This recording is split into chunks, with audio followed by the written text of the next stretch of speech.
আল্লাহর দিনকে বানানোর যে একটা প্রচেষ্টা সেইটা তোদের ভিতর থেকে চলে যাবে। যখন তিনটে জিনিসের লোভ পেয়ে যাবে আর আটটা জিনিস কিনে পাগল বলে ইনকান আবাউকুম, বাপের মহব্বতে পাগল, ও আবনাউকুম ওয়া ইখওয়ানুকুম, ছেলের মহব্বতে পাগল, ভাইয়ের মহব্বতে পাগল, ওয়াজওয়াজুকুম ওয়াসিরাতুকুম, বিবিকে নিয়ে পাগল, বন্ধু বান্ধব নিয়ে পাগল। টাকা খরচা হবে বাপের পেছনে, ভাইয়ের পেছনে, বন্ধুর পেছনে, বিবির পেছনে, বেটার পেছনে, আর খরচা হবে অট্টালিকার পেছনে, গাড়ি বাড়ি চাকরি বাকরি ব্যবসা বাণিজ্য নিয়ে পাগল, আর যে অট্টালিকাটা বানিয়েছো সেইটা নিয়ে পাগল। এই আটটা জিনিস নিয়ে যখন তুমি পাগল হয়ে যাবে, তোমার কাছে তিনটে জিনিস ভিখিরির দরজায় পৌঁছে যাবে। একটা হলো বিকরমাসা, এইরকম যত মাদ্রাসা আছে এগুলো ভিখিরির দরজায় পৌঁছে যাবে। আহাব্বা ইলাইকুম মিনাল্লাহি, আল্লাহর প্রতি মহব্বত তোমাদের কমে যাবে। ওয়া রাসূলিহি, রাসূলের উপরে মহব্বত কমে যাবে। ওয়া জিহাদিন ফি সাবিলিহি, এবং দ্বীনকে আগে বাড়ানোর মহব্বত কমে যাবে। আল্লাহ এখানে একটা কথা বলছেন, ফাতারাব্বাসু ফাতারাব্বাসু ফাতারাব্বাসু ফাতারাব্বাসু হাত্তা ইয়াতি আল্লাহু বিআমরিহি, অপেক্ষা করো ততক্ষণ পর্যন্ত যতক্ষণ পর্যন্ত আল্লাহর হুকুম না এসেছে। আল্লাহু লা ইয়াহদিল কওমাল ফাসিকিন, আল্লাহ ফাসিক কওমদেরকে কোনোদিন রাস্তা দেখান না।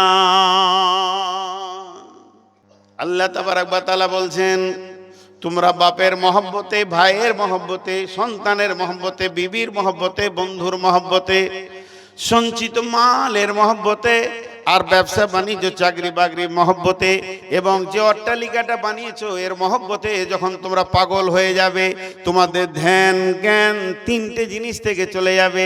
একটা হলো আল্লাহ থেকে, দ্বিতীয় নম্বর হলো রসুল থেকে। রসুলের সুন্নত আমার কাছে নাই, না খাওয়াতে আছে, না পান করাতে আছে, না শোয়াতে আছে, না উঠাতে আছে, না বসাতে আছে, না পেশাবে আছে, না পায়খানায় আছে।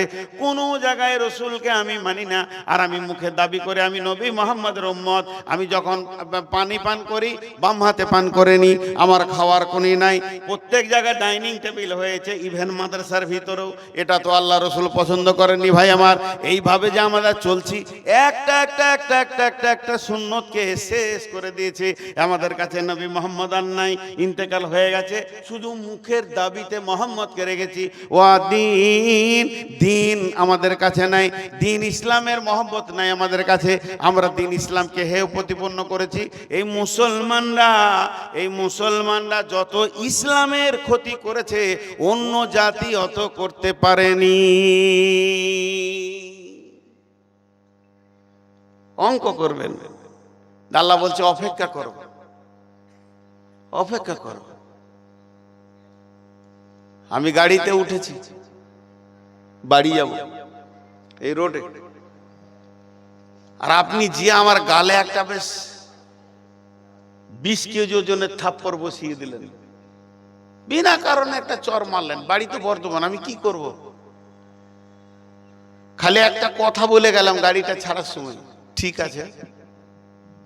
এটার মানে কি করবেন আপনারা? ঠিক আছে তর্জমাটা কি করবেন?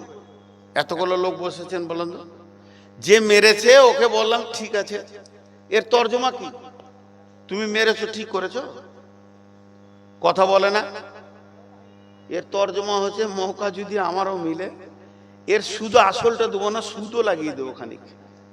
সেদিন তুমি বুঝবে যে আজকের যাতনা কত। এবার বলেন, আল্লাহ আসমান থেকে দেখছে, আল্লাহ আসমান থেকে আমার উপরে দৃষ্টিটা রেখেছে। নূর মোহাম্মদ ঘুর ঘুর ঘুর ঘুর ঘুর ঘুর ঘুর ঘুর, বাপের পেছনে, ভাইয়ের পেছনে, আটটার পেছনে ঘুরতে ঘুরতে, ঘর বাড়ি অট্টালিকা এই করতে করতে সকাল হলো, সকাল থেকে সন্ধ্যা হলো, সন্ধ্যা থেকে সকাল হলো, সকাল থেকে সন্ধ্যা হলো। দিন গেল, দিন যেতে যেতে সপ্তাহ গেল, মাস গেল, বছর গেল, যুগ গেল, জনম কাল চলে গেছে। একবারও আল্লাহর দিকে আমার ধ্যান নাই। আল্লাহ কি বলেছেন কি করতে হবে, আল্লাহকে মাবুদ বলে মানতে হবে, আল্লাহর হুকুমের বাইরে চলা যাবে না। দিন ইসলাম কি বলেছে তার উপরে আমাকে চলতে হবে। আমার চেহারাটা বানাতে হবে, আমার চেহারা দেখে যেন মুসলিম বোঝা যায়, আমাকে যেন নন মুসলিম না মনে করে। এই রকম করে আমাকে আবার নবী মুহাম্মদ সাল্লাল্লাহু আলাইহি সাল্লামের মতো নিজেকে আনতে হবে। এটা আমার ধ্যানে জ্ঞানের মধ্যে নাই। এই করে করে কাল গেল, যুগ গেল, গেল রে বছর। ছোট হতে আয়ু, ছোট হতে বুড়ো হলে আয়ু গেল তোর, সব চলে গেল। আল্লাহ বলছেন ফাতারাব্বাসু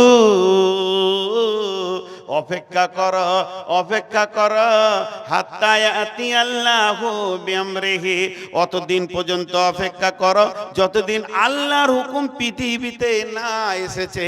যেদিন আল্লাহর হুকুম এসে যাবে, আল্লাহ যেদিন এদেরকে ধ্বংস করবে, সেদিন কি করবে? আল্লাহু লা ইয়াহদিল কওমাল ফাসিকিন, আল্লাহ ফাসিকদেরকে কোনোদিন রাস্তা দেখান না।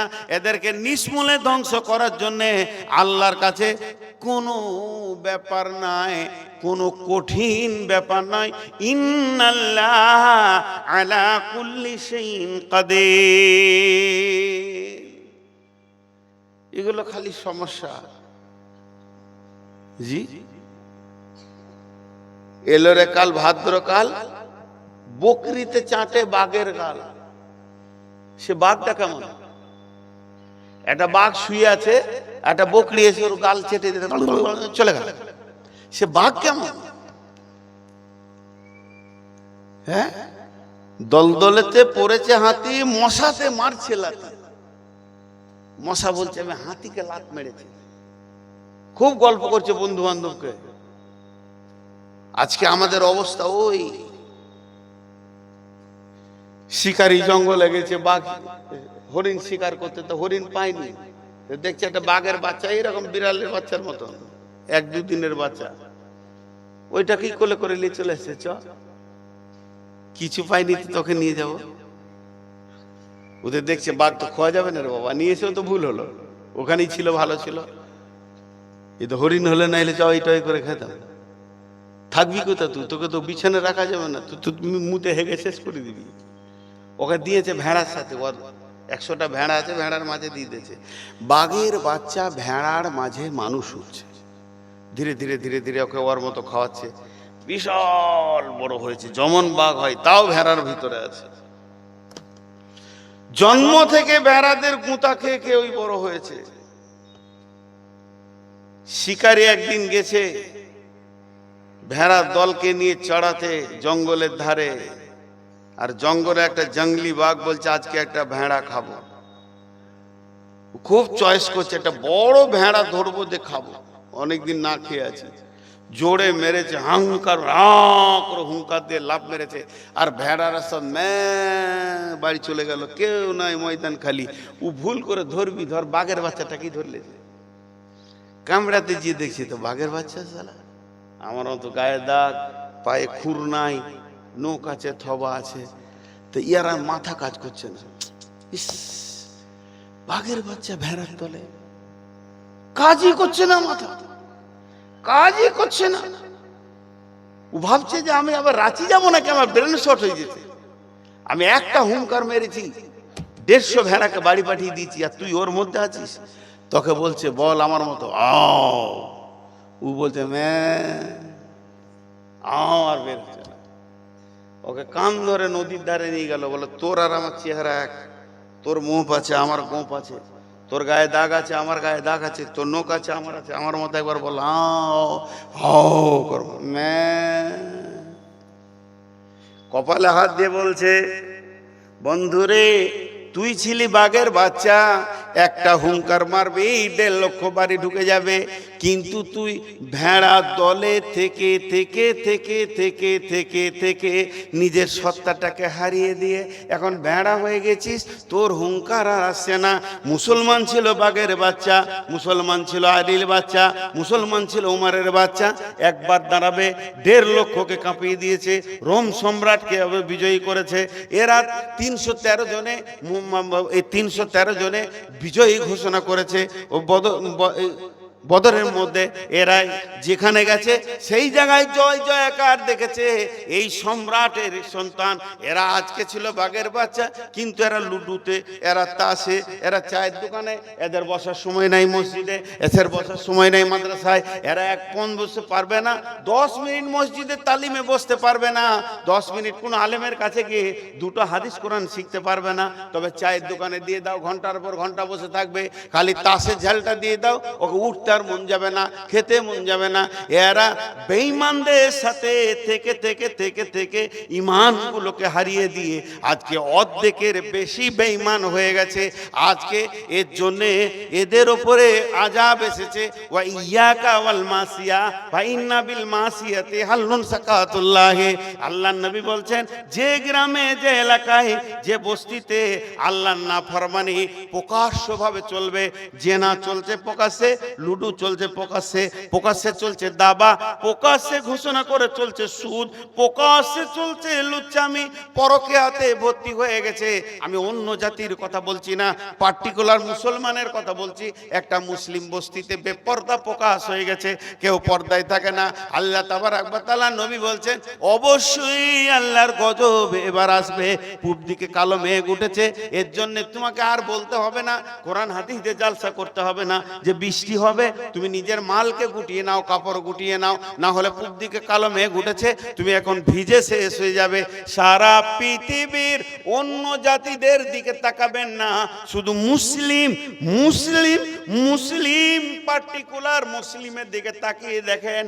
এরা আজকে দিন থেকে সরে চলে গেছে, এরা সরে চলে গেছে আপনার কি না রসুলের তরিকা থেকে, এরা চলে গেছে রসুলের দেওয়া নুরানি তরিকা থেকে। এরা ইসলাম তো নাই, কোরআন হাদিসের বিচার নাই, কোরআন হাদিসের মতো চলার মতো কিছুই নাই। আল্লাহ তাবারক ওয়া তাআলা বলছেন, মার তোরা খাবি না তো কে খাবে?